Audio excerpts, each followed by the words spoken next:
Salam alaikum tout le monde. Dans ce podcast, je parle à la rencontre de musulmans et musulmanes qui sont des acteurs positifs de changement afin d'apprendre de leurs expériences et inspirer la prochaine génération de Muslim Makers. Pour les personnes qui veulent investir en Algérie, qui sont intéressées par une vie ou une carrière ou entreprendre en Algérie, n'écoutez pas ce qu'on vous raconte, c'est beaucoup plus simple que ce qu'on entend. Il y a beaucoup de langues pessimistes qui parlent de l'impossibilité d'entreprendre en Algérie. C'est juste un prétexte pour justifier leur échec. J'ai le plaisir d'accueillir Miloud Lamraoui, cofondateur de Luxi LED, qui est une usine de fabrication de produits d'éclairage LED basée à Alger. Après plus de 10 ans dans des postes confortables à Dubaï, Miloud décide que sa prochaine étape sera l'Algérie. Il nous raconte son parcours, son aventure entrepreneuriale et casse les idées reçues sur ce qu'il est possible ou pas de faire dans ce pays à si grand potentiel. Pour parler d'un cas concret, il y a des Franco-Algériens qui ont ouvert une boulangerie de luxe avec des produits très bons, français, etc., qui valent 4-5 fois plus cher que les produits algériens, mais c'est justifié. Par contre, ils ont ouvert dans un quartier populaire. Donc non, ça ne marchera nulle part dans le monde, ça. Donc en fait, ensuite, ces gens-là, quand ils ferment, ils disent, bah non, l'Algérie, c'est pas possible, des Algériens, machin, etc., etc. Bah non. Si ce n'est pas déjà fait, je t'invite à rejoindre le groupe Telegram Muslim Makers pour savoir en avance les personnes que je compte interviewer et proposer des questions si le sujet t'intéresse. Le lien est en description. Bonne écoute. Salam alaikum wa rahmatullah, Miloud. Wa alaykoum salam wa rahmatullah, Abdelrahman. Écoute, je suis très heureux de t'accueillir dans le podcast. Merci. Tu es donc en Algérie actuellement, ton entreprise est en Algérie. Exactement. Ouais, c'est ça. Miloud, pour commencer, je te propose de te présenter assez juste rapidement, juste pour nous dire qui tu es. D'accord. Bon, Miloud, en arabe, Al-Amraoui, en français, Lamraoui. Je suis franco-algérien, donc né en France de parents algériens qui sont originaires de l'est du pays, dans la zone Chaoui, de Oum-les-Bourpé, donc une zone berbère. Écoute, j'ai grandi en France, je suis né en France, j'ai grandi en France. Je suis de formation ingénieur en électronique, télécommunication, un peu tout ce qui est technologie du numérique, avec un cursus standard d'ingénieur, c'est-à-dire un bac, classe prépa, école d'ingénieur, etc.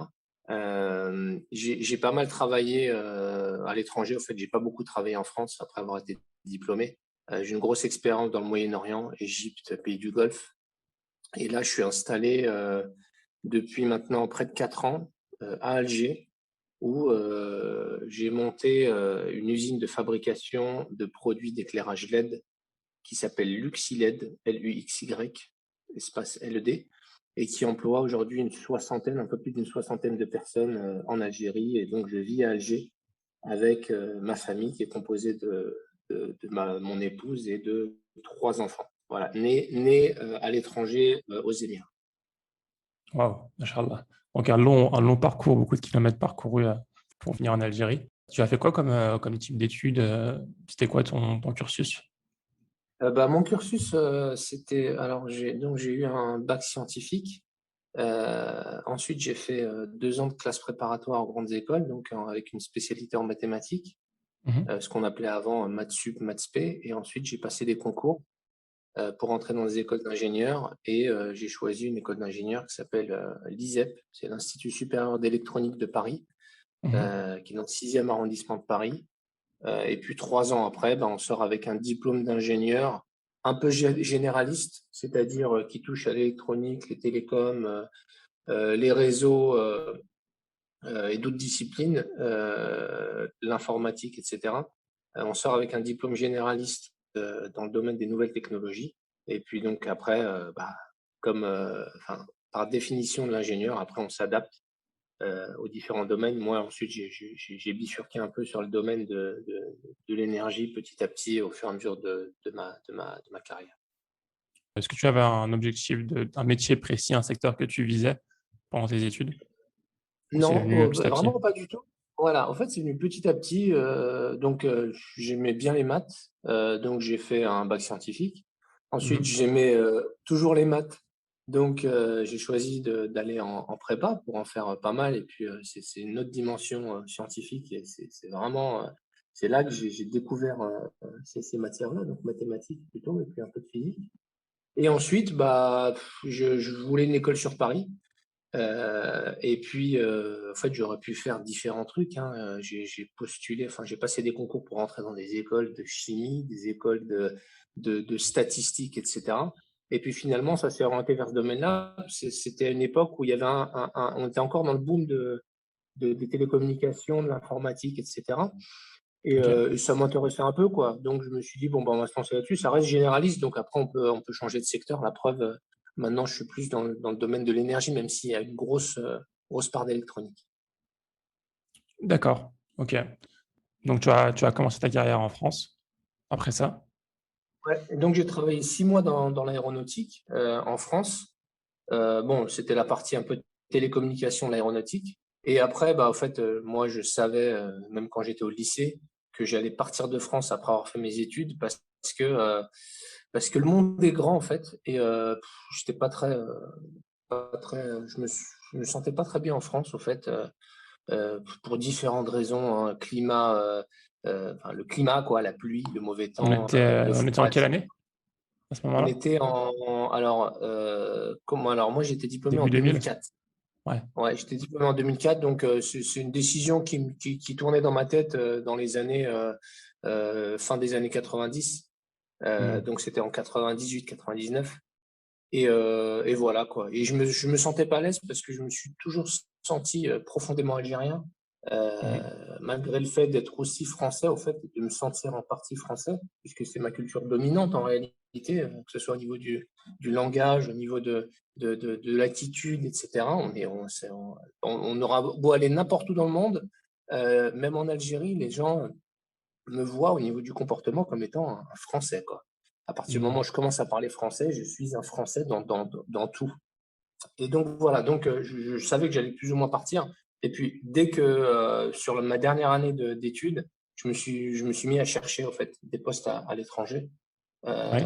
Et puis enfin, j'en ai trouvé un juste après être diplômé, donc avec les histoires de préavis, etc. J'avais un emploi juste avant, j'avais trouvé un emploi dans une société qui s'appelle Snecma Moteur, qui est dans l'aéronautique.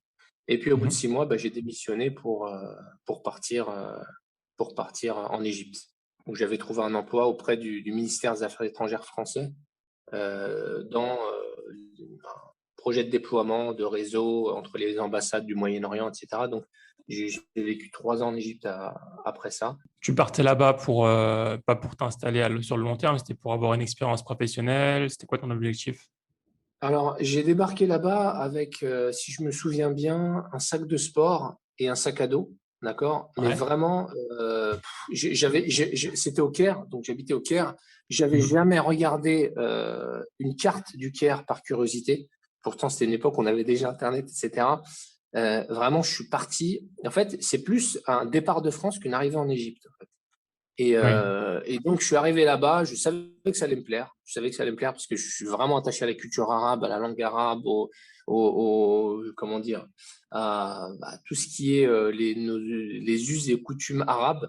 Mhm. Et puis effectivement, au bout de 2, 3 mois, bah, tous les matins, lorsque je me levais, je me disais, purée, qu'est-ce que j'ai de la chance de vivre dans ce pays. Et au bout de 3 ans, en fait, il y a eu, j'étais un peu lassé, mais au fait, c'était plus une question d'opportunité. J'étais en voyage chez un ami qui habitait à Abu Dhabi, aux Émirats Arabes Unis, et puis j'ai rencontré quelqu'un, un Français, Oui. un peu par hasard, avec qui on a discuté. Et puis, en fait, il m'a dit, bah, écoute, moi, j'aimerais bien que tu viennes travailler avec moi parce que je cherche quelqu'un qui a ton profil et quelqu'un avec qui je m'entende. Et au fait, c'était mon chef aux Émirats Arabes Unis. Donc, c'est un peu, en fait, tout ce qui s'est passé, c'était un peu des opportunités, quoi. Que ce soit mon arrivée, mon départ pour l'Égypte spécifiquement, et aussi mon changement après 3 ans pour aller vivre aux Émirats Arabes Unis. Oui. C'est des opportunités, mais en même temps, si tu n'avais pas pris le risque, entre guillemets, ou si tu n'avais pas osé prendre ton sac à dos et partir, et t'installer à l'étranger, et montrer que tu étais capable de t'installer à l'étranger, puis de faire ton réseau là-bas, aller voir ton ami à Abu Dhabi, ça ne serait pas fait, ça ne se fait pas tout seul. Si tu étais resté dans ta boîte en France, sûrement que tu n'aurais pas eu les mêmes opportunités. Ah, ça, c'est très, très clair. Et moi, j'ai une conviction, en fait, et c'est ce qui me permet d'avoir, si tu veux, cette flexibilité. c'est que j'ai une conviction, c'est que, enfin, si on veut vivre quelque part, c'est complètement sous notre contrôle. C'est-à-dire que si j'ai envie de vivre en Zimbabwe, je prends mon sac à dos, je vais au Zimbabwe et je sais que dans 3 ans, je serai installé au Zimbabwe, et que je serai à l'aise, etc. Ça dépend vraiment du courage et non pas que je veux dire que je sois courageux ou quoi que ce soit, mais les opportunités, il faut aller les chercher et il faut vraiment les provoquer. Et il faut se Mhm. donner tous les moyens pour justement qu'elles arrivent, quoi. Donc Ouais. voilà. Si on veut travailler en Algérie, on va en Algérie avec un sac à dos. Et moi, je vous garantis qu'on s'installe en Algérie si on est convaincu, si on a vraiment le désir de s'y installer, par exemple. Mhm. Je tenais à justifier parce que quand tu as dit qu'en fait c'était des opportunités, on a l'impression que voilà, c'était un coup de chance, tu vois. Genre, tu as rencontré quelqu'un à Abu Dhabi, un coup de chance, tu as trouvé un job là-bas, coup de chance, mais au final, pour les profils qui ont un peu d'audace, qui osent, nous on croit plutôt au destin, mais le destin est plus favorable à ce genre d'opportunités, on va dire. Exactement, exactement. Et puis enfin, on s'adresse, j'imagine, à grande majorité de musulmans. Nous, en tant que musulmans, on a des convictions. C'est pas seulement une espèce de truc qu'on a entendu, qui oui, ça, on sait, etc. On a des convictions. C'est que notre subsistance, en fait, nous est garantie tout au long de notre vie. Donc, à partir du moment où on n'a pas peur de mourir de faim ou de dormir dehors, etc., lorsqu'on voyage ou qu'on va dans un nouvel endroit où on veut s'installer, etc., et ben à partir de ce moment-là, on a une certaine confiance, en fait, qui nous permet qui doit nous empêcher d'avoir peur, quoi. Et donc, enfin, si on se fie à notre religion et qu'on est convaincu, on ne devrait pas avoir peur de bouger ou de provoquer ces opportunités en allant s'installer un peu, entre guillemets, à l'arrache dans un pays dans lequel on souhaite vivre. Et je dis ça surtout parce que j'en vois beaucoup et je suis en contact avec énormément de personnes qui sont en France, qui veulent s'expatrier pour X ou Y raison et en fait, qui posent trop de questions, qui ont peur. Oui, mais le coût de la vie, oui, mais etc. On m'a dit que, etc. Non, il faut vraiment pas avoir peur. Et la meilleure façon de Mhm. s'expatrier, pour moi, la plus simple des façons de s'expatrier, c'est de pas faire trop de calculs, de se préparer bien évidemment un budget et puis en avant, quoi. Ouais, ouais. Donc ensuite, tu es parti, tu m'as dit à Abu Dhabi, c'est ça? Ou à Dubaï? Ah non, ouais, je suis parti à Dubaï ensuite. La personne que j'avais Dubaï. rencontrée, c'était par intermédiaire d'un ami d'Abu Dhabi, mais finalement, enfin, le poste était basé à Dubaï. Donc c'était en 2000 combien? 2006, 2007? Ouais, Mhm. 2007, il me semble. Donc où je me suis installé à Dubaï. J'étais célibataire à cette époque. Alors j'ai commencé à travailler dans le secteur de ce qui est comptage de l'énergie intelligente. Donc c'était une passerelle entre le domaine des télécommunications et celui de l'énergie. Le boulot était vachement intéressant. C'était un boulot de gestion des équipes de support technique sur la région. Donc on avait un bureau on avait 2 bureaux en Arabie Saoudite. Il y avait le bureau de Dubaï et on était en instance d'ouvrir un nouveau bureau à Bahreïn. Donc le rôle, c'était de gérer un peu les plateformes de support technique client, etc. Et ensuite, j'ai bifurqué sur un rôle commercial. Alors ça, c'était le boulot. Par contre, à mon arrivée à Dubaï, c'était un peu au bout de 2 mois, 3 mois, je me suis dit bon je vais pas durer ici parce que je suis passé du Caire à Dubaï. C'est deux environnements qui n'ont absolument rien à voir. Moi, je Mhm. suis plus populaire que bling bling. Donc je me sentais pas très bien en fait. Je me sentais pas très bien, j'étais pas à l'aise, voilà. Mais finalement, enfin, je me suis un peu habitué à ce mode de vie. Et donc, je suis resté 11 ans là-bas je suis reparti avec une épouse et 3 enfants qui sont venus. Enfin, mon épouse quand je me suis marié en France, mon épouse est venue me rejoindre et on a eu 3 enfants qui sont nés aux Émirats. Ok. Une des difficultés quand on expat, quand on part tôt, comme tu l'as fait, comme je l'ai fait, comme beaucoup le font, c'est de se marier, souvent. Ouais, quand on part dans ces pays où on n'a pas beaucoup de personnes qui nous ressemblent culturellement, mm. euh, c'est assez compliqué. Et du coup, toi, tu es retourné en France pour te marier et tu es retourné Ouais, aux Émirats. ouais, c'est ça exactement. Alors je me rappelle bien. Alors j'ai pris un aller-retour sur une semaine en France. Et Mhm. bon, bien évidemment, c'était pour me marier, donc je suis parti en France. Ma famille avait un peu tout préparé, etc. C'était assez rapide, hein, c'était assez un mariage un peu sommaire. Et je me suis marié et le soir de mon mariage, donc je suis rentré avec ma nouvelle femme à 22 heures. On avait un vol et on est parti aux Émirats, quoi. Trop marrant. Donc voilà. Ouais, ouais, c'était assez marrant, mais c'était un peu troublant en fait. Déjà de partir des Émirats en disant tiens, je reviendrai pas seul. Et puis après, bah, s'habituer parce que quand on vit tout seul pendant pas mal de temps, en l'occurrence là, il me semble que c'était 4 ans et demi, j'habitais tout seul entre mes 22 et mes 26 ans. Et au fait, c'est assez perturbant d'avoir une nouvelle personne qui rentre dans ta vie et donc on fait plus ce qu'on veut, quoi. On n'est plus complètement indépendant. Surtout une Mhm. personne qui s'installe avec toi dans un pays qu'elle ne connaît pas. Donc il faut intégrer cette personne à l'environnement qui est loin de sa famille, etc. Oui. C'est pas compliqué, mais c'est un peu troublant en fait. C'est un Mhm. changement radical de ses habitudes de vie. Oui. Oui. Et après, en général, il y a deux cas de figure. C'est soit l'un des conjoints, quand il y a le mari, quand ça peut être l'homme ou la femme, s'habitue pas au pays et du coup, ça peut causer des problèmes. Ouais, ouais. Soit les deux personnes s'acclimatent bien au pays et dans ce cas-là, une fois qu'ils étaient en famille, même ça a été mon cas aussi, en fait, ils avaient une toute autre vision de la vie dans ce pays-là et ils étaient beaucoup plus à l'aise. Ouais, ouais, c'est ça, ouais. Parce qu'au fait, au final, après, on se concentre plus sur le foyer, quoi. Et le reste, ça devient un environnement qu'on côtoie beaucoup moins, quoi. Alors que quand on vit tout seul, bah, moi, j'aime bien rencontrer des gens, j'aime bien discuter, j'aime bien. Euh, donc, on passe notre temps dehors à aller voir les autres, à recevoir du monde, etc. Et puis là, bah, quand on se marie, encore plus quand on a des enfants, bah, on se concentre sur sa famille. Et au fait, on passe au second plan, quoi. Et eux, bah, surtout les enfants s'habituent, donc parce que c'est leur environnement, ils sont nés là, ils ont connu que ça. Donc nous, derrière, on s'adapte. Et puis de toute façon, il y a une routine qui s'installe. On pourrait être installé n'importe où. Il y a une routine qui s'installe et finalement, bah, ça devient une zone de confort en fait, le pays dans lequel on se sentait pas super bien au départ. Ouais, ouais. J'en connais quand même, qui sont même revenus en France parce qu'ils n'arrivaient pas à se marier à l'étranger. Il y en a beaucoup comme ça hein, qui partent, qui sont très bien installés, qui ont une très belle position.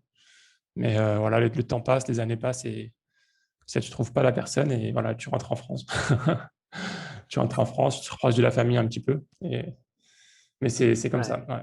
Enfin, c'est un truc à prendre ouais, en c'est compte vrai. pour ceux qui veulent partir, Mhm. qui veulent s'expatrier, que ça peut être voilà, c'est à prendre en compte dans leur projet. Très, très bien. Et du coup, qu'est-ce que tu en as retiré de tes des expériences en Égypte et à Dubaï?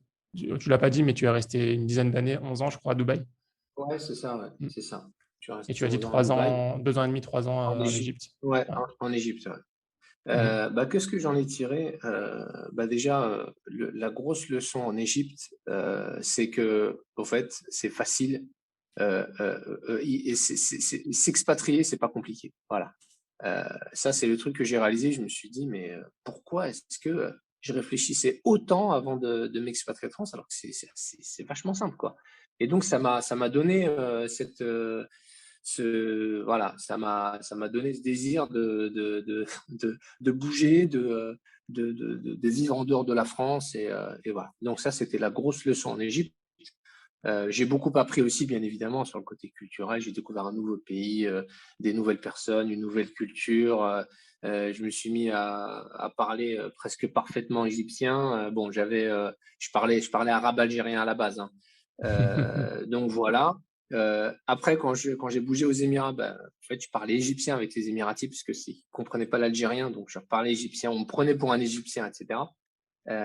Donc, ce que j'ai retenu de mon expérience aux Émirats, c'était vachement formateur sur le plan professionnel.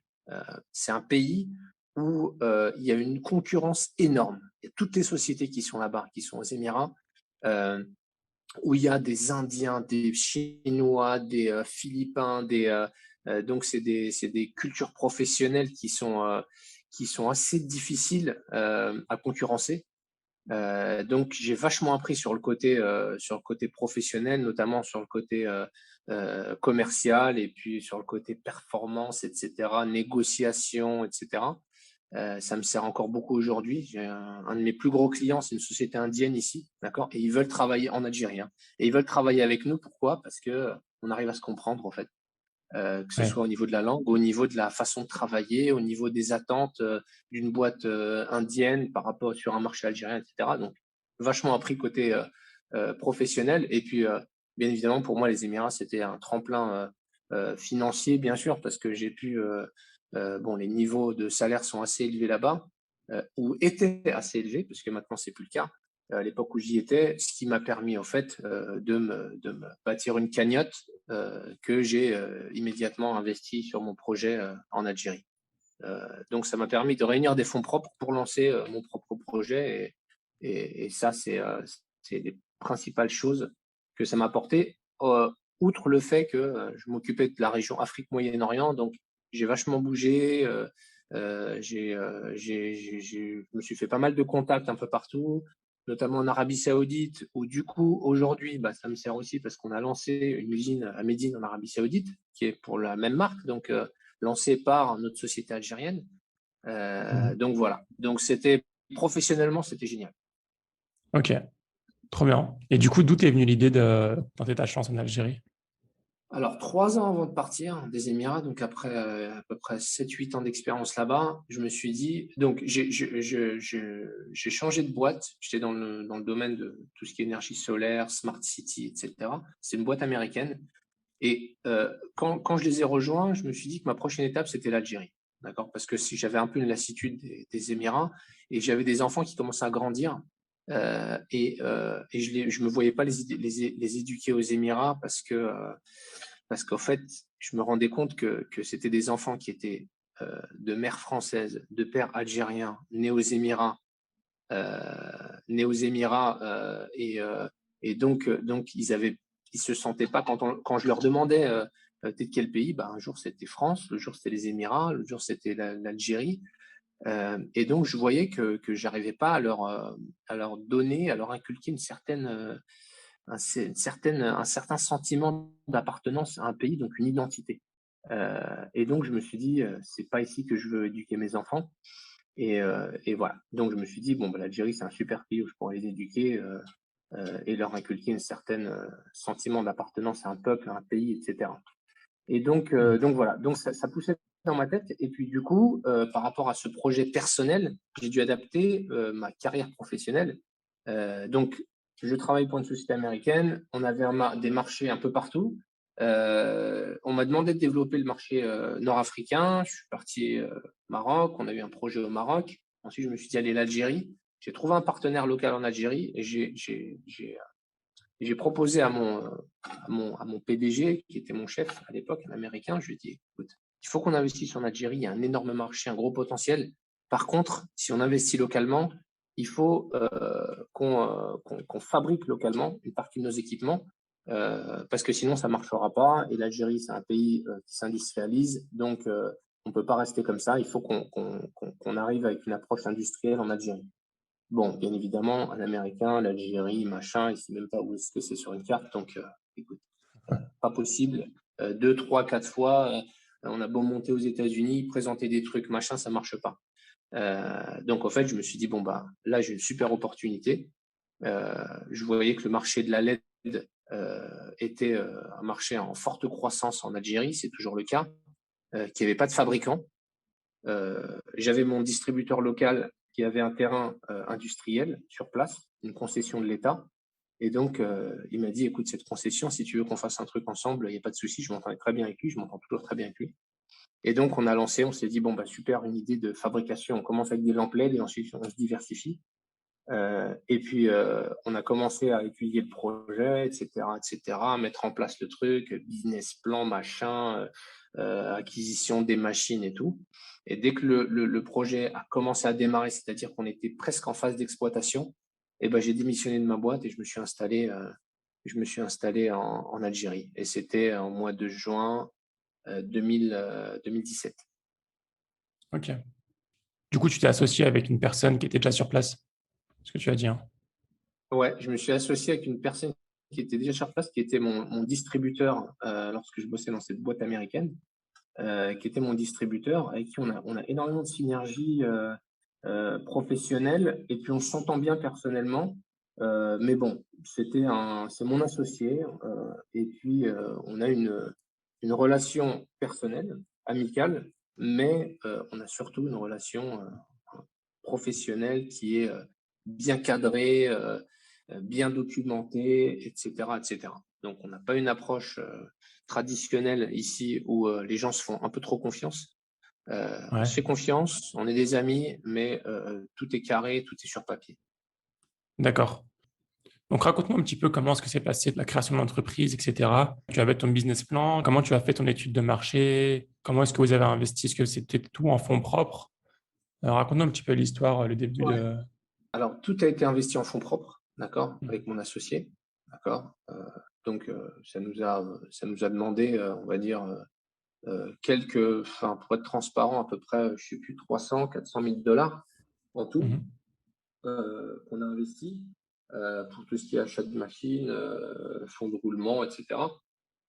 Et puis donc, bah, qu'est-ce qu'on a fait? On a demandé, enfin, lui a demandé à ses employés de son autre boîte qui est dans le domaine de l'énergie solaire, bah, de s'occuper de tout ce qui est administratif, donc d'obtenir le registre de commerce en Algérie. C'est des procédures qui sont très simples, hein. C'est des procédures qui sont très simples en Algérie, malgré ce qu'on entend.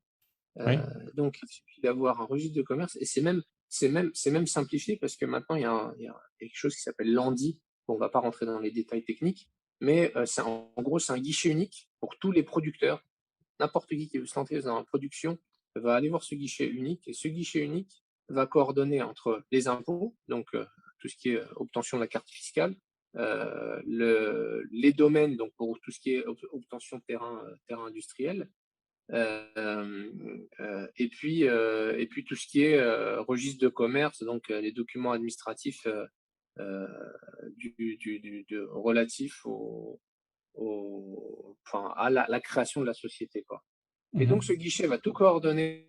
On a obtenu en l'espace de, allez, 3 semaines, 3 semaines, on a obtenu notre carte fiscale, notre registre de commerce, un compte bancaire, et c'est tout ce qu'il nous fallait pour commencer à travailler, à facturer, à embaucher, etc. Donc, on a embauché. Alors, il y a plein de procédures qui sont facilitées, justement avec des nouvelles dispositions qui encouragent la production nationale.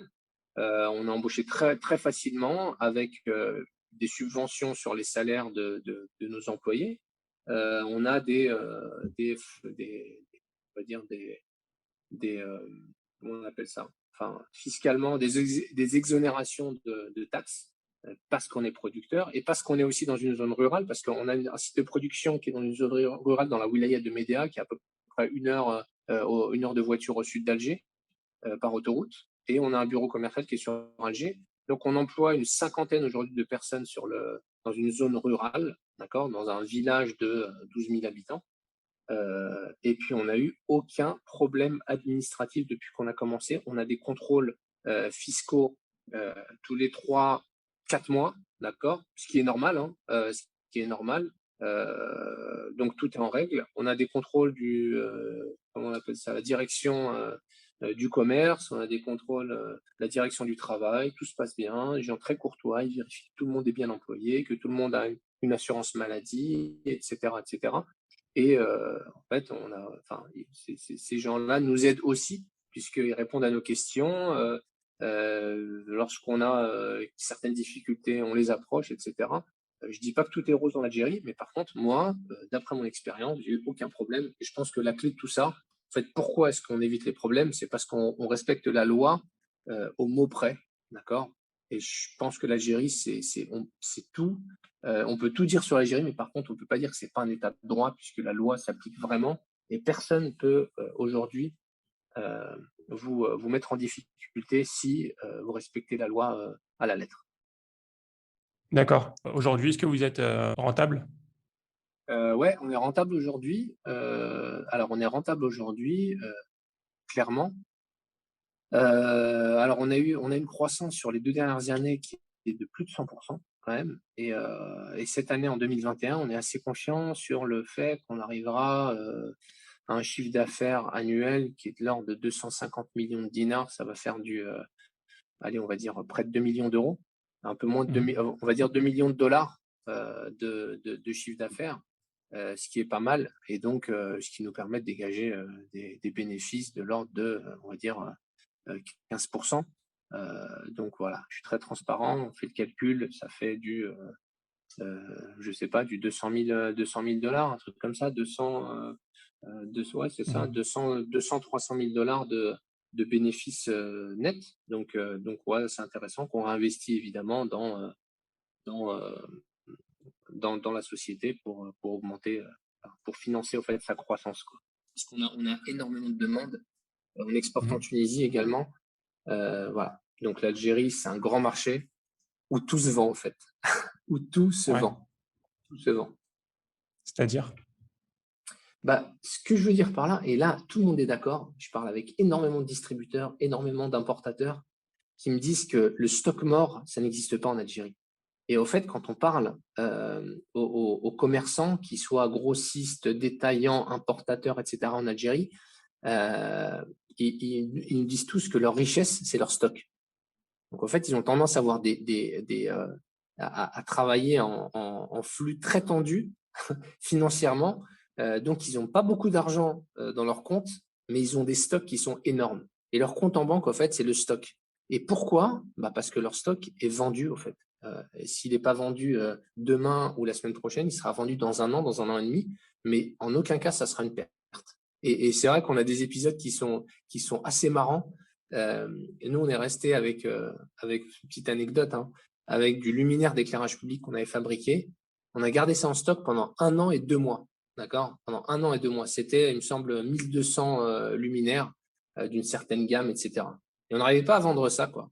Et un jour, il y a une personne qui est arrivée et qui nous a dit, c'était un installateur, voilà, est-ce que vous avez ce modèle-là? Ouais, ouais, on a ce modèle-là. Vous en avez combien en stock? Bah, il t'en faut combien? Il m'en faut 1150. Donc, en fait, le gars a tout pris, quoi. Et, Mmh. euh, et ce genre d'anecdote arrive, bon, pas avec cette proportion-là, mais arrive assez souvent, en fait.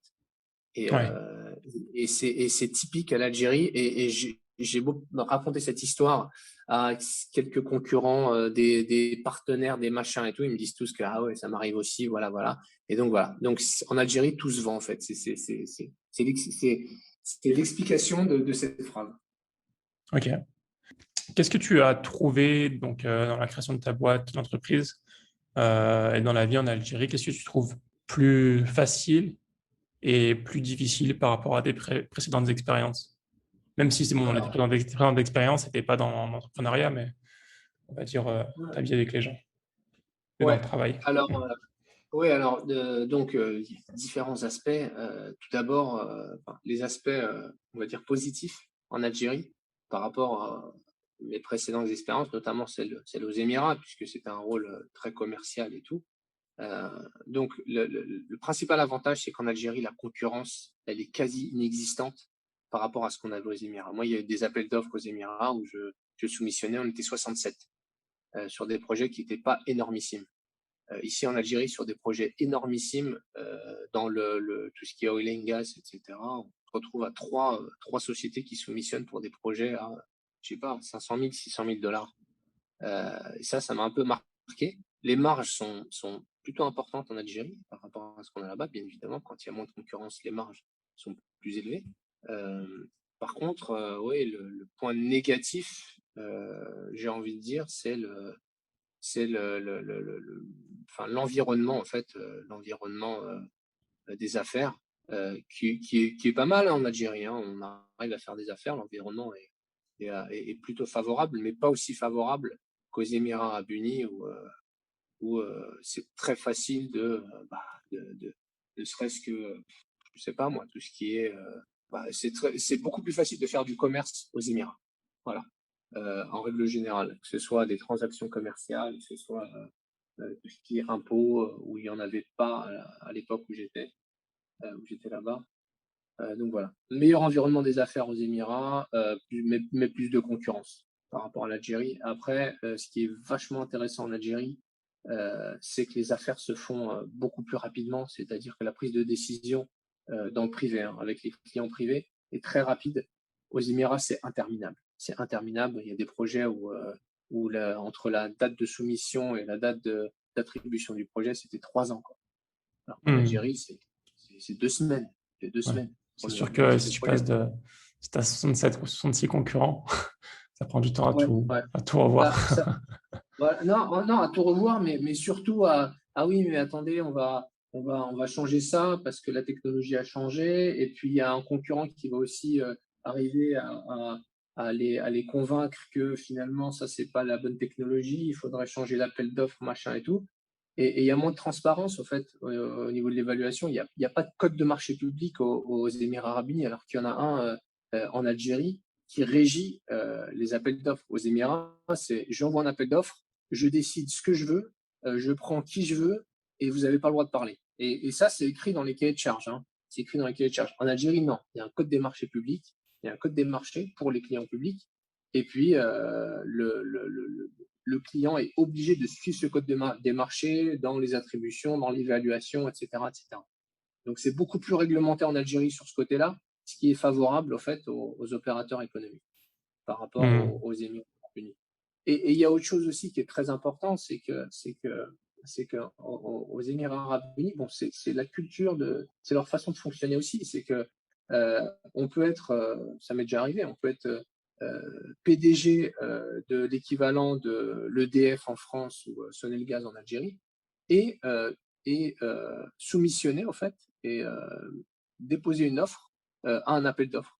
En fait, moi, j'ai déjà soumissionné avec la boîte dont le propriétaire était le PDG de cette fameuse, l'équivalent EDF qui s'appelle Diwa là-bas. Et Mhm. puis, on prend des appels d'offres et en fait, le conflit d'intérêts aux Émirats arabes unis n'est pas illégal. D'accord. Donc ça met un peu en difficulté parce que, en fait, tout peut arriver et c'est pas parce qu'on a la meilleure offre qu'on va prendre le marché. Oui. Tu as parlé des côtés positifs en Algérie, des opportunités de marché notamment. Est-ce que le marché se développe bien en Algérie actuellement?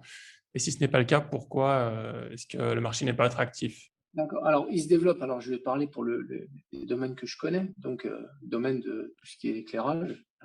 Ça se développe de façon exponentielle parce qu'il y a pas mal de projets d'infrastructure qui demandent de l'éclairage, que ce soit une route, que ce soit un hôpital, que ce soit une base de vie dans le désert ou enfin peu importe. Il y a énormément de projets qui sont lancés. On n'arrive même pas à suivre. Pour dire la vérité, on n'arrive même pas à suivre, on n'arrive même pas à soumissionner partout, on n'arrive même pas à fournir tout le monde. Hier, j'ai la police, la DGSN qui m'a appelé pour un projet de stade et ils voulaient commander chez nous. Bah, j'ai refusé leur commande parce que on est en rupture de stock de cet équipement-là, par exemple. Donc, on n'arrive pas à suivre. Donc, oui, il y a un gros marché. Ensuite, tu m'as dit pourquoi est-ce que Pourquoi est-ce que c'est pas c'est, attractif? pourquoi c'est pas attractif? Bah, au fait, c'est pas attractif pour toutes les boîtes étrangères parce que c'est très compliqué de faire des affaires en Algérie lorsqu'on n'est pas algérien. Pour deux raisons. Il y a des lois protectionnistes, d'accord. Donc, une loi qui oblige n'importe quelle société algérienne, ou alors presque toutes, d'être détenue à 51% par une entité algérienne. Donc Mhm. ça repousse un peu les, les sociétés étrangères. Et puis la deuxième raison aussi, donc ça c'est le protectionnisme, on va dire, administratif. Il y a aussi un protectionnisme qui est invisible. En fait, c'est le fait que culturellement, c'est très compliqué de se faire accepter dans le monde des affaires en Algérie quand on n'est pas algérien. En fait, c'est très compliqué de faire des affaires ici quand on n'est pas algérien et qu'on ne comprend pas la culture, qu'on ne comprend pas les codes, qu'on ne comprend pas la langue aussi. La langue est vachement importante. Donc, en fait, avec tout ça, l'Algérien est très méfiant de l'étranger. C'est peut-être par rapport à l'histoire colonialiste, Mais quand un Français rentre dans une salle, eh ben, je pense que la majorité des gens dans cette salle vont penser: «Attends, faut qu'on lui montre qu'il est plus en France». Donc c'est un peu ça. D'accord. Et c'est réel, et c'est réel, et c'est très compliqué de faire des affaires en Algérie quand on n'est pas algérien, et même quand on est marocain ou tunisien, qui sont en fait, c'est les mêmes personnes, c'est quasiment les mêmes langages, même culture, religion, Très etc. proche. Voilà. Mais c'est un pays qui est très, très nationaliste, en fait, même dans le monde des affaires. Ok, d'accord. Donc, les opportunités, elles sont plutôt chez les Algériens ou les binationaux. Oui, oui, ouais, clairement. Ouais, ouais. Ok. Une autre idée reçue qu'on entend souvent, bon, j'attends de voir ce que tu en penses, c'est qu'il y a beaucoup de corruption, notamment les entreprises qui marchent très bien, de donner des petits cachets, Mmh. tu vois, à certaines personnes pour pouvoir continuer à faire des affaires. Est-ce que c'est vraiment le Ouais. cas? Alors, c'était le cas il y a peu, avant qu'il y ait un changement de pouvoir en Algérie. Bon, on connaît l'histoire, l'Irak, et cetera, et cetera. Donc c'était le cas, clairement. C'était le cas dans le sens où il y avait certains domaines, qui étaient, travaux publics, par exemple. Heu, C'était compliqué d'avoir un gros projet, dans les travaux publics, quand on faisait pas partie de l'équipe, ce qu'on appelle ici, l'Aïsaba, qui est au fait le cartel, on va dire. Voilà. Ouais. Donc c'était compliqué. Par contre, les boîtes avaient des miettes, et elles étaient souvent opprimées par ces gros groupes qui prenaient les projets, les sous-traitaient, etc. Mhm. C'était facile au fait pour ces gens-là aussi d'avoir des prêts à la banque, d'avoir plein de trucs. Maintenant, ça a changé. Ça a réellement changé sur ce plan-là, euh, dans la mesure où maintenant il y a vraiment une traque à la corruption. Et ce qui devient même handicapant, hein, c'est que les prises de décision niveau entité publique sont vachement lentes, parce que tout le monde a peur de prendre des décisions, que ce soit un ministre, un wali, un directeur de la police ou quoi que ce soit. Donc maintenant, il y en a beaucoup moins. Bon, la corruption, ensuite, il y en a partout dans le monde. Euh, Oui. voilà. Mais c'est vrai qu'il y en a eu beaucoup en Algérie. Euh, je ne sais pas s'il y en a un peu, il y en a toujours maintenant. En tout cas, nous, on n'a jamais été confrontés à ça. On a déjà été confrontés à des histoires de douaniers qui essayent d'enquiquiner pour qu'on lui propose un billet, etc. Ce qu'on n'a jamais fait, c'est pas dans nos principes. Et la Mhm. meilleure façon d'éviter la corruption, c'est de respecter la loi, en fait. Parce que la corruption en Algérie, qu'est-ce que c'est? Bon, je parle je parle pas de tout ce qui est obtention de marché, etc. À une époque, il fallait se mettre d'accord avec les décideurs pour leur dire, bon, bah, tu me donnes ce marché, et puis je te garde 10 millions de dinars de côté, que je te mets ça dans un compte à l'étranger, etc. À l'époque, c'était ça. Il y a eu des affaires, il y a eu justice, machin, etc. J'ai des dizaines d'exemples concrets. Euh, Après, il y a le deuxième volet de la corruption, c'est tout ce qui est corruption pour faciliter quelque chose. Donc, par exemple, je vais importer un container de quoi que ce soit, et puis je vais faire une fausse déclaration pour moins payer en droits de douane. Et puis le douanier va me dire, bon, bah écoute, tu as déclaré des pommes alors que c'est des bananes, Mhm. pour économiser en droits de douane. Eh ben, si tu veux que je te sorte ton container sans te faire de contentieux, sans que ça monte et que tu payes des amendes folles, bah, tu me verses 500 000 dinars. Et en fait, cette personne va payer 500 000 dinars pour économiser 3 millions de dinars de droits de douane, par exemple. Mhm. Donc ça, c'est la corruption qui est la plus courante. La plus courante. Et donc, pour éviter cette corruption, c'est bah, quand j'importe des pommes, je déclare des pommes. Et si le douanier m'embête, et ben, je lui dis, écoute, voilà, j'ai importé ça, il n'y a pas de fausse déclaration, tu n'es pas dans ton droit de me demander ça, et puis je vais faire monter le problème, etc. Et puis ça se calme tout de suite, hein. Donc, la corruption, c'est souvent quand les gens ne respectent pas la loi et qu'ils sont confrontés à d'éventuelles pénalités. Oui. J'ai lu un article récemment dans The Economist qui parlait d'un problème en Algérie, du prix des voitures. C'est très difficile d'importer des voitures en Algérie. Et du coup, même les voitures anciennes se vendent au prix qu'elles avaient il y a 5 ans ou plus. Est-ce que en termes de marché, d'opportunité de marché, c'est pas beaucoup plus ouvert, j'ai l'impression, pour ceux qui veulent produire directement en Algérie plutôt qu'importer et vendre sur place? Ouais, ouais, carrément, c'est bien ça, c'est clairement le cas et c'est pour ça qu'on n'importe pas des lampes et qu'on les fabrique ici. Là, en fait, ce qui se passe, c'est que, bon, c'est un long sujet, on peut en parler pendant des heures. Oui. C'est qu'en fait, en Algérie, aujourd'hui, le pétrole, ça représente bon, le dinar n'est pas une devise, d'accord? Donc le dinar doit Mhm. toujours être changé en dollars par la Banque d'Algérie, d'accord? C'est la seule entité autorisée à changer, du dinar en dollars et du dollar, en dinars, d'accord? Oui. Même si, dans la réalité, il y a des marchés parallèles et cetera. Donc en fait, on a une réserve de change en dollars qu'il faut préserver parce que quand on n'a plus de dollars, bah, on ne peut pas changer le dinar en dollars, d'accord? Donc il faut aller voir le FMI, leur demander, de nous prêter de l'argent, du dollar. Le FMI va nous le prêter, mais en nous prenant de la souveraineté. C'est ce qu'on veut éviter absolument en Algérie. Donc pour préserver ces réserves-là, il faut réduire l'importation. Parce que quand on importe, nos fournisseurs, on les paye en dollars de cette caisse. Oui. Donc en fait, Juste par rapport à la Banque d'Algérie, comment ils font du coup comment ils font pour avoir des dollars? bah, Ils vendent certaines choses, ils font quoi? oui, bah, ils vendent du pétrole et du gaz. D'accord. Donc ils vendent Voilà, du pétrole et du c'est gaz, ils remplissent leur caisse de dollars et exactement. fournissent ça aux citoyens. Ils changent ça aux Exactement, citoyens. Ok. exactement. Donc en fait, on est en déficit tous les ans de, il me semble, une dizaine de milliards entre 6 et 10 milliards de dollars tous les ans et on a une réserve, je ne sais plus à quel niveau elle est, mais je crois qu'elle est à 40 milliards. Donc en fait, Ouais. on a à ce Bientôt. rythme-là et voilà. Donc Hmm. on dépend un peu trop du cours du gaz, et du pétrole. Donc voilà. Donc il faut diversifier l'économie pour pas être dans cette situation-là de perte de souveraineté d'ici 4, 5 ou 6 ans, ou 10 ans ou 20 ans, peu importe. Ouais. Donc, l'approche gouvernementale là-dessus, elle est logique, c'est de dire, OK, on va réduire les importations, d'accord, Mhm. pour ne pas, Conserver pour ne nos dollars, conserver nos euros. exactement, exactement. Et en fait, on va diversifier, en fait, on va diversifier la production nationale en fait, on va diversifier nos exportations, d'accord? Donc, on va pas seulement exporter du gaz, on va exporter d'autres choses qui vont nous rapporter du dollar, d'accord? Hmm. Donc, en fait, ce qu'il faut, c'est encourager la production nationale, la développer pour arriver à ce but-là, donc réduire l'importation et augmenter les exportations.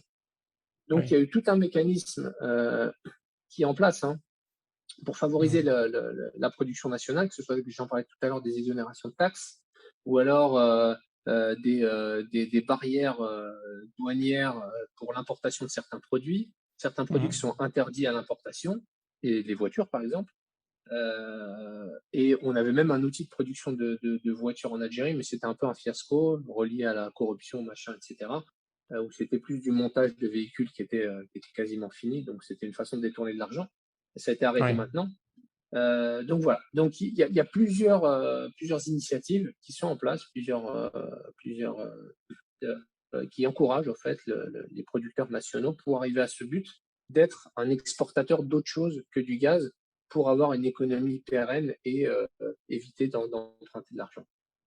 D'accord. Ok. Ça Voilà. fait Et sens. l'exemple des voitures, qu'est-ce que c'est?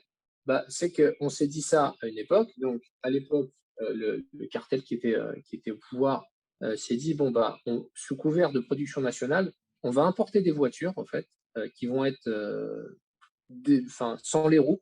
Euh, bon, sans les roues, pas complètement. Renault, par exemple, avait produisait ici en local. Je connais des fournisseurs de Renault, etc.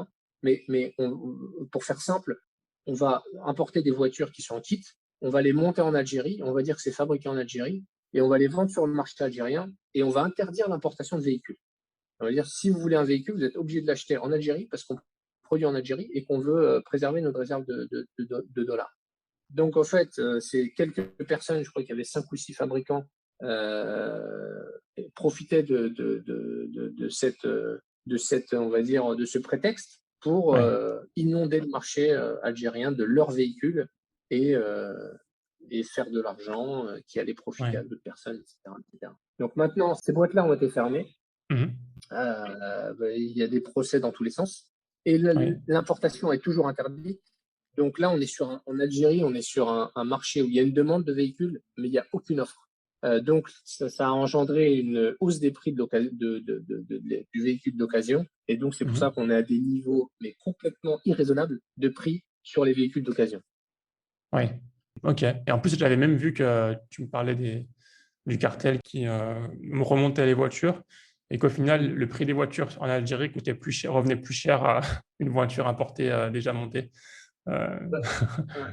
C'était Mais n'importe quoi. exactement, en fait, ce qui s'est passé, voilà, c'est que, bon, bien évidemment, ces véhicules qu'on achète chez Hyundai à l'étranger, etc., par exemple, vont arriver désassemblés. Mais au fait, on s'est rendu compte que, et quand elles arrivent, quand on les importe désassemblés, on paye en dollars le fournisseur. D'accord? Ouais. Donc, au fait, on s'est rendu compte que le coût du véhicule désassemblé était plus élevé que le véhicule en produit fini. Donc, au fait, on ne résout pas ce problème de réserve de casque parce qu'on paye, on paye même plus cher. On est arrivé au final à une espèce de protection de 5-6 pseudo-fabricants qui avaient l'exclusivité du marché algérien. Ouais. D'accord. Et du coup, toi, cette situation, le fait que le dinar soit pas une devise, ça te pose pas de problème pour toi économiquement, d'indépendance économique, d'investissement à l'étranger, etc. Bah, si, enfin un peu quoi, parce que nous, le problème qu'on a là-dessus, c'est qu'on a vraiment du mal à gérer nos fournisseurs. En plus de ça, il y a deux façons de payer nos fournisseurs, c'est soit par lettre de crédit ou alors par remise documentaire, sans rentrer dans la technique. En gros, on peut pas leur faire de transfert direct. C'est interdit. Donc, au Mhm. fait, on doit trouver des fournisseurs qui acceptent ces modalités de paiement qui sont pas hyper avantageuses pour eux et garder ces fournisseurs. Sauf que des fois, bah, on a le temps qu'ils reçoivent leur paiement, donc ça monte de notre compte bancaire jusqu'à la Banque d'Algérie. Ensuite, la Banque d'Algérie envoie l'ordre de la banque, on va dire, de son compte de devise qui est basé à New York pour payer le fournisseur. Ça prend du temps. Des fois, on a des fournisseurs qui paniquent, quoi. Ils me disent, attendez, c'est quoi ça? Moi, je ne peux pas travailler avec vous dans ces conditions-là et tout. Et quand on perd des fournisseurs, nous, c'est encore pire que de perdre des clients. Donc, on essaye de les gérer, mais bon, après, ce qu'il faut retenir, et c'est ça qui est le plus important pour moi, c'est de se dire, tous ces problèmes-là, en fait, euh, la conséquence de tous ces problèmes, c'est qu'il n'y a pas de concurrence en Algérie. Donc, si tout était facile en Algérie et qu'on avait un grand marché comme on a aujourd'hui, etc., on aurait Mhm. plein de boîtes qui viendraient ici et on aurait une concurrence complètement folle. Aujourd'hui, toutes ces difficultés, elles découragent 98% des gens qui ont des intentions d'entreprendre en Algérie. Donc, moi, ça me va complètement, en fait. Voilà, je vois ça comme une énorme opportunité. J'imagine que vous commencez à avoir un peu vu que le gouvernement encourage la production locale, vous avez des communications avec le gouvernement, enfin, toutes les boîtes qui sont comme toi, qui produisent localement. Est-ce que vous avez des communications avec le gouvernement pour vous faciliter un petit peu les choses? Oui, bien sûr. Justement, comme je te disais, hier j'étais avec le ministre de la Transition énergétique.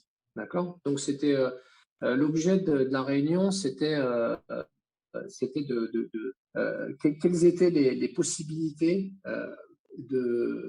en termes de régulation, quelles étaient les mesures à prendre en termes de régulation pour favoriser la production nationale des lampes LED. En gros, quelles sont les mesures réglementaires qu'ils pouvaient prendre pour favoriser, pour encourager, pour développer notre business. Voilà.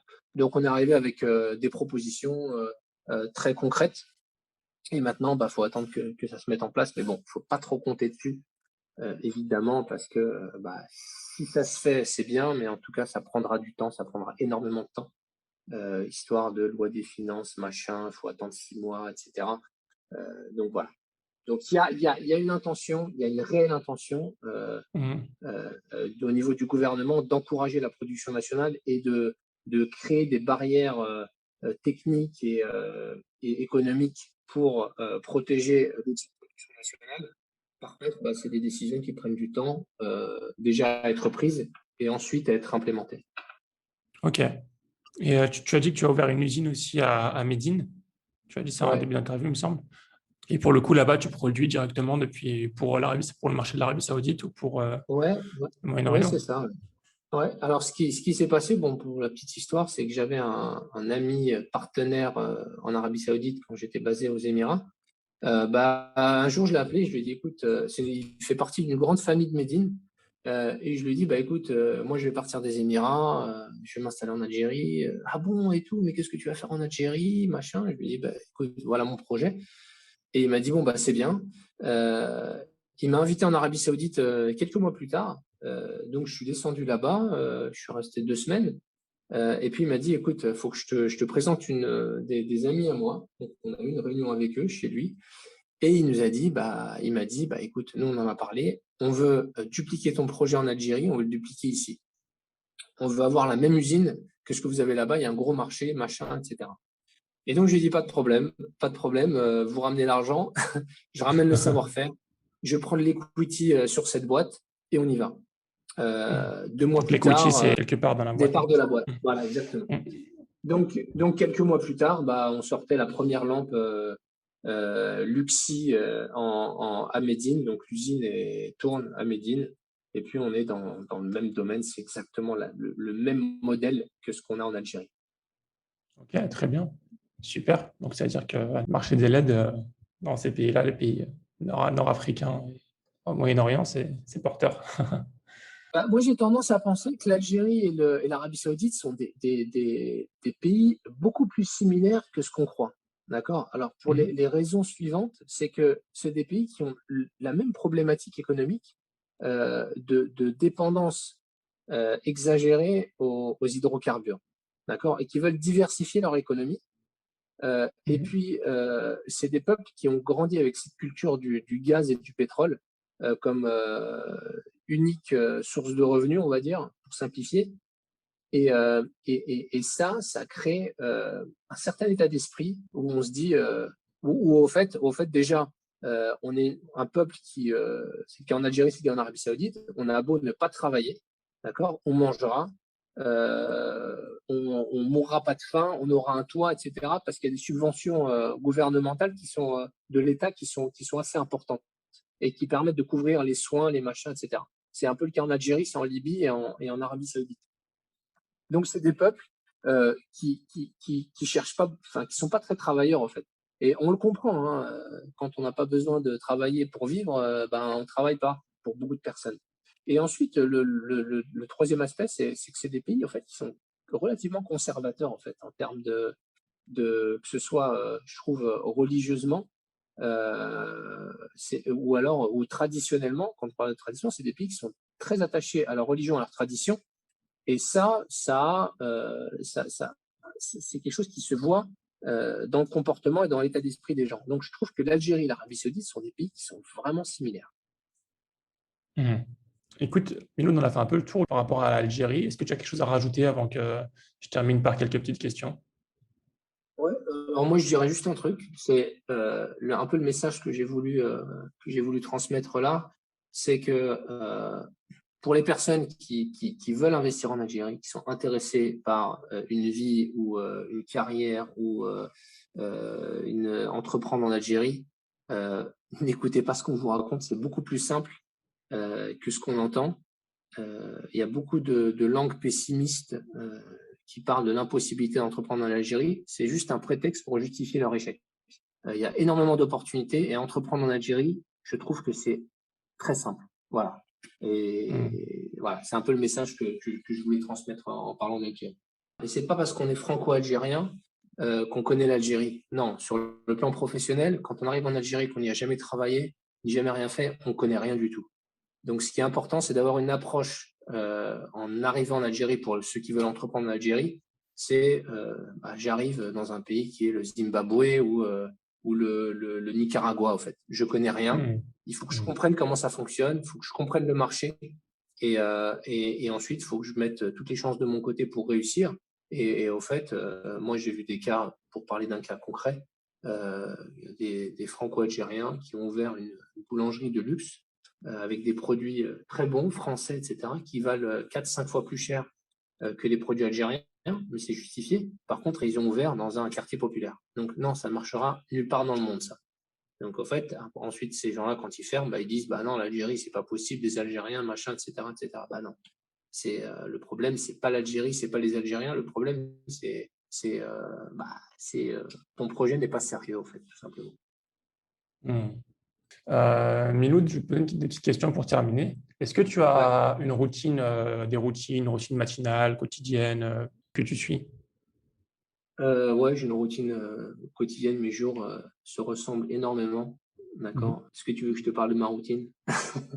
Ouais, pour voir un peu si tu as des éléments dans ta routine qui permettent de Alors, comprendre un petit peu comment tu fonctionnes. ouais, alors moi je me lève le matin à l'heure de l'appel à la prière du matin. Je vais prier à la mosquée. Je rentre chez moi, je me détends un peu, je lis, et cetera. Donc c'est mon moment important du matin où je m'aère l'esprit. Bah Mhm. après, bah je me douche, je prends mon petit déj et puis je vais au boulot. Et puis là, il se passe plein de trucs au boulot. Donc voilà, jusqu'à 17 heures. Et là, je rentre chez moi, je passe du temps avec mes enfants. Je dîne et ensuite je vais dormir assez tôt pour me réveiller tôt. Donc mes journées sont toutes les mêmes et c'est comme ça que c'est un peu mes repères. Oui. Ça paraît simple, mais les éléments, genre se coucher tôt, se lever tôt, aller à la mosquée, lire, pour un équilibre sain, c'est super essentiel, ça, je trouve. C'est super important. Ah oui, je ne pourrais pas vivre autrement, en fait. Mm. Écoute, ça a été un grand plaisir de partager ton expérience et d'en apprendre plus sur ton métier, ton entreprise. Est-ce que tu as des dernières réflexions, des conseils que tu souhaiterais partager à propos des apprentissages que tu as eus et auxquels enfin, les auditeurs et moi pourront bénéficier? Bah, j'ai envie de dire, enfin, vraiment, pour les gens qui ont envie de changer un peu d'air, de changer de pays, de changer de vie, et cetera, n'ayez pas peur parce que ça va pas vous tuer et puis, finalement, enfin, on arrive toujours à se relever, en fait, quoi qu'il arrive.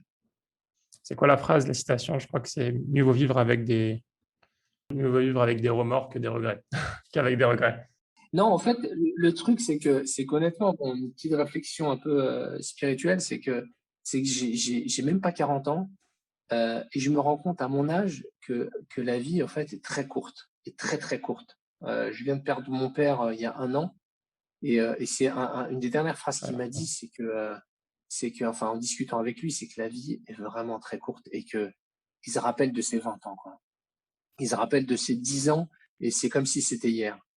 Et en fait, quand on a ce recul par rapport à la vie, en fait, ça nous pousse à ne vraiment, pas accorder d'importance enfin, en fait, le côté attention, il ne faut pas que je prenne de risques, et si et machin et tout, on arrive à l'oublier et ça nous donne la force de prendre des risques, en fait, et de vouloir vivre notre vie comme on le veut, quoi. Et ça, c'est vraiment quelque chose qui a changé ma vie, bah, justement, au décès de mon père. Et ça m'a poussé à réfléchir différemment et à me dire: «Non mais, la vie est courte, profites-en, fais ce que tu veux et ne te focalise pas sur le côté, tiens, il faut que j'achète une maison et machin et mes enfants et ci et machin» et cetera. Et je trouve que ça donne une certaine force, au fait, qui te pousse à vouloir, vivre ta vie, comme tu aimerais la vivre, quoi. Et le reste passe au second plan. C'est très profond et c'est très, très, très juste. La vie va de plus en plus vite, et plus on grandit et on vieillit, même si t'es encore jeune, hein, et plus le Mmh. temps passe vite. Ouais. Dernière question, Miloud, est-ce que tu aurais des recommandations de livres qui, toi, t'ont marqué? Je suis très attaché à notre religion et je lis pas mal de livres religieux. Mhm. Heu alors le dernier livre religieux que j'ai lu, c'est un livre, c'était, il me semble, il y a 1 semaine ou 2. Ouais, il y a 2 semaines, un truc comme ça. C'était un livre, au fait, qui explique, alors je sais pas comment le traduire en français, ça serait, ouais, en fait, c'est l'âme après la mort, d'accord?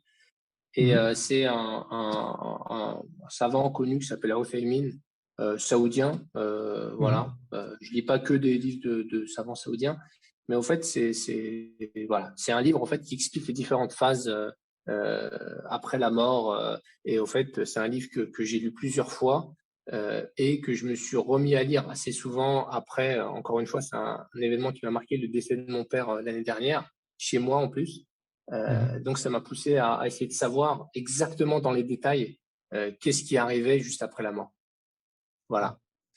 Et bien Super. évidemment, le livre par excellence que je conseillerais, c'est le Coran. C'est un peu une réponse un peu bateau pour un musulman, mais je pense que c'est un livre, en fait, vraiment à méditer sur chaque phrase, parce que c'est chaque phrase, en fait, une fois qu'elle est bien méditée, permet de changer une vie. D'accord? Et c'est pas une phrase bateau en tant que musulman, etc. C'est quand on se concentre bien sur chaque élément, on se rend compte que chaque mot, chaque phrase, si elle est bien réfléchie, vraiment change toute une vie. Hmm. Le Coran, c'est le seul livre qu'on lira jamais assez et on réfléchira jamais assez sur sa profondeur. Tout simplement parce qu'il a une profondeur qui est inépuisable, vraiment inépuisable, en dehors en fait, c'est un livre historique, c'est un livre, enfin, c'est tout, en fait, c'est vraiment tout. Et encore une fois, je sais que ça fait un peu bateau et que c'est des phrases qu'on a déjà entendues, mais vraiment, moi, ce que j'encourage chacun, c'est en fait de se personnaliser le Coran, c'est-à-dire en le lisant, voir comment est-ce que ça s'applique dans notre vie personnelle à chacun.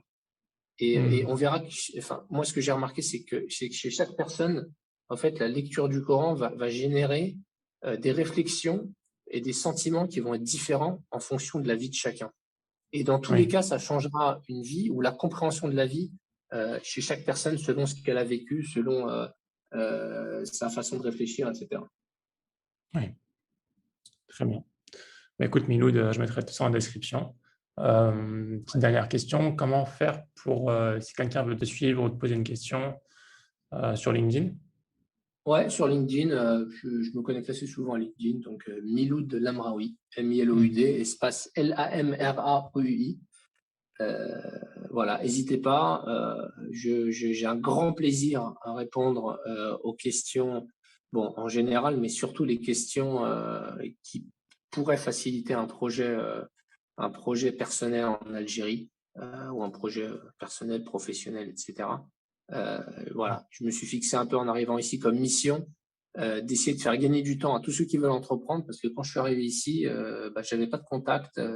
J'ai dû me faire tout seul, j'ai dû connaître les bons fournisseurs, les erreurs à ne pas faire, etc., etc. Donc, c'est avec grand plaisir que je partagerai tout ça pour éviter la perte de temps que j'ai connue moi en m'installant en Algérie.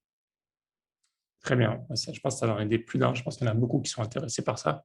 Et j'espère que ça va en encourager plus d'un à se lancer. Rafik Miloud, je te souhaite toute la réussite pour ton entreprise et pour tes projets, Inch'Allah. Merci, je te souhaite la même chose. Merci beaucoup. Et je te dis pourquoi pas bientôt à Alger, si j'ai l'occasion de venir une fois que les frontières seront ouvertes. À bientôt, salam alaikum. Alaykoum salam, Abdelrahman, merci beaucoup pour ton temps. Et j'espère que cet épisode t'a plu. Si c'est le cas, je t'invite à le partager à ton entourage et à faire des invocations pour que ce podcast soit source de bien pour la Ummah. Amin. À bientôt pour un nouvel épisode, Inch'Allah. Salam alaikum.